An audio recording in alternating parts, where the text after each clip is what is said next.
এখন দোয়া করি কিন্তু উঠলো বকশি যত দিব এই স্টাইলে দোয়া তো মানি করলাই নইলে আই আর দিকে হইলাম আল্লাহ যেন তাহার তো এই দিদি মানে আরে দোয়া করি তোমাদের ঘরে যেন একটি খাঁটি ফল ধরে মেন মাহফিলে দোয়াল দাবাজ নিয়ে নিলে ইন ঘরে নবীর মাহফিলিন আলেম হলো দোয়া করিবে লাস্টে আল্লাহ কবুল করিবে কে আরে বোন নেককার মানুষ আমিন হইব ঠিক নে আর ফেকে জম্মাই যে কিরমি ভুয়ান আসিবে এটা না ফাইকে ঘর এটা মুতিমানি না লাগে হল না দিলে করুন উন আমিনও হন্য যাইনি দোয়া কবুল হইতো না এটা ভিতর জুন হইব বেগুন বিয়াদ হইব গাছাটি কতল হর বাবা হাইব হদিন পরে দাদা তো সাবা শুরু করিব ঠিক নেবে ঠিক দেওয়ার করিব নাচতে নাচতে পুরোনো 2 বছর আগের কিরমি পর্যন্ত জারি গেলে বলহত খানা আওয়াজ নাই কিছু নাই শুন নাই শুধু উনি কি কিরে ওড় এটা কোনো কিছু নাই তো কোনো গান নাই কোনো শুন নাই কিছু নাই বলহত আওয়াজ আছে না না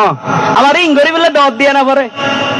হয়তো ভাই কোনো সমস্যা হবে না আমরা বন্ধু বান্ধব মিলিয়ে যাব আপনি শুধু আমাদেরকে কুত্তার মতো হোক বিরিয়ানি গলায় দিবেন দে আম ছাড়ি ফেলাবো ঠিক নেবে ঠিক ওটা ভাড়া তোর দেখতে ফ্যান এটা হত হওয়াই লাগে আলেমুলামায় যদি সুবহানাল্লাহ হইতে হইলে হ্যাঙ্গরি থাকস উনি ডিজে ছাড়ে দিলে চেয়ার দিলে হ্যাঁ করে উঠে যাবে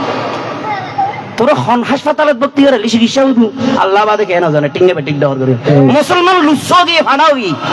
এত লাজি হুদার গজব ইন আপ নয় গজব হইছে রে ফোরাইব দে ফোন দাই নেবে বেড়াই ঠিক নেবে ঠিক আরে দোয়া করি তোমাদের করে আল্লাহ যেন একটা নেককার সন্তান দান করে আমিন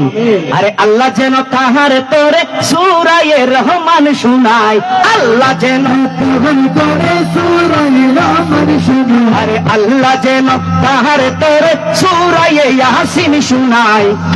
যেন তাহার করে সূরা ইয়াসিন শোনায় এই যুলফ ওয়াল লাইল দন্দান মে ইয়াসিন শরীফ